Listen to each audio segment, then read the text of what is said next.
आपने नोटिस किया होगा कि बहुत बार रिलेशनशिप्स में one person needs more connection and other person needs more space. और यूजुअली ये दो लोग आपस में एक दूसरे को अट्रैक्ट कर लेते हैं और इस बात पे झगड़ा करते रहते हैं। तो ऐसा क्यों होता है? This is because of attachment styles. So let's see today कि व्हाट आर अटैचमेंट स्टाइल्स और ये हमारे रिलेशनशिप्स को कैसे इम्पैक्ट करते हैं। My name is Neha Garg. I am a life and relationship coach, and my mission is to help as many people as I can in having loving relationships. Attachment styles हमारा दूसरे लोगों से relate करने का style होता है as adults. और ये अटैचमेंट स्टाइल हमने हमारे बचपन में डेवलप किया होता है which impacts all our adult relationships, especially the romantic ones. So now let's see कि अटैचमेंट स्टाइल डेवलप कैसे होता है। जब हम बेबीज होते हैं तो हमें बहुत सारा प्यार और केयर चाहिए होता है अपने पेरेंट्स से, और हमारे पेरेंट्स अपना बेस्ट कर रहे होते हैं हमें वो प्यार देने के लिए। लेकिन जब हम एज बेबीज रोते हैं तो हमारे पेरेंट्स या जो भी हमारी केयर कर रहा है वो उस टाइम कितना रिस्पॉन्सिव है हमारे लिए, और वो कितनी जल्दी हमारी बात सुन के, हमारा रोना सुन के हमें अटेंड कर रहा है, उससे रिलेटेड होता है अटैचमेंट स्टाइल। फॉर एग्जाम्पल, अगर एक बेबी रो रहा है और अगर उसको एकदम से किसी ने आके नहीं उठाया तो क्या होगा कि एक एक रिएक्शन बच्चे का ये होता है कि वो जब भी उसके पेरेंट्स वापस आएंगे और उसे उठाएंगे तो he will cling to them. उसका रिएक्शन ये होगा कि अब मेरे पेरेंट्स ने आके मुझे उठा लिया है तो अब मैं इनको जाने नहीं दूंगा कहीं, बिकॉज अगर मुझे दोबारा जरूरत पड़ी तो क्या होगा। तो उसके अंदर एक इमोशनल लेवल पे एक एंजाइटी डेवलप हो जाती है।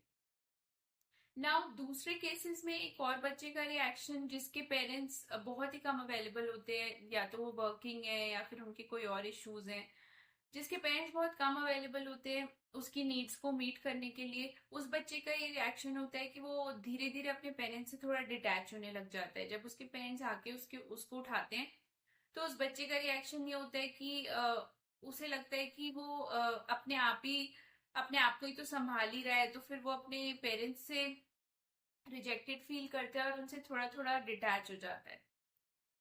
Now there is a third type of reaction जो उन बच्चों में होता है जिनमें एक पेरेंट बहुत लविंग होता है लेकिन एक पेरेंट उन्हें थोड़ा नेग्लेक्ट कर रहा होता है, वो चाहे किसी भी रीजन से हो।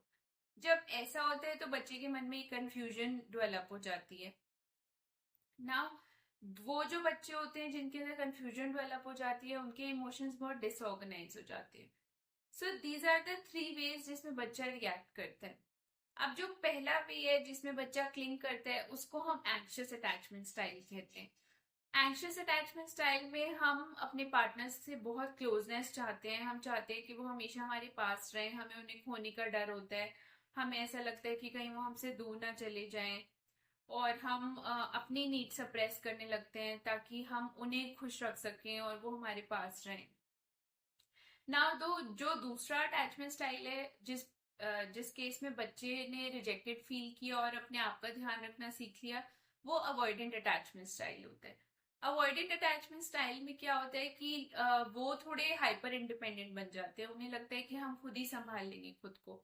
उन्हें प्यार की जरूरत तो होती है, नो डाउट उन्हें प्यार की जरूरत होती है, लेकिन वो बहुत ज्यादा इंटीमेसी से डरते हैं क्योंकि उन्हें लगता है कि मे बी वो हर्ट हो जाए या फिर उनकी नीड्स को रिजेक्ट कर दिया जाए।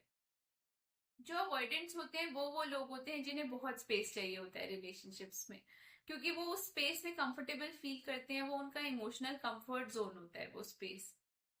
Now the third type is disorganized attachment style, जिसमें एक parent was loving and one parent was neglectful. उन अटैचमेंट स्टाइल्स में क्या होता है कि डिसऑर्गेनाइज्ड में जो लोग होते हैं वो उन्हें प्यार चाहिए भी होता है, लेकिन वो सबकॉन्शियसली प्यार को पुश अवे भी कर रहे होते हैं क्योंकि they have very confused emotions around love. So these three are insecure attachment styles.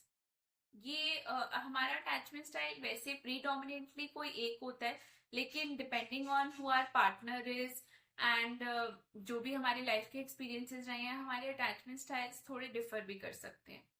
Ideally हमें क्या चाहिए होता है? आइडियली हमें एक सिक्योर अटैचमेंट स्टाइल चाहिए होता है। सिक्योर अटैचमेंट स्टाइल कब डेवलप होता है?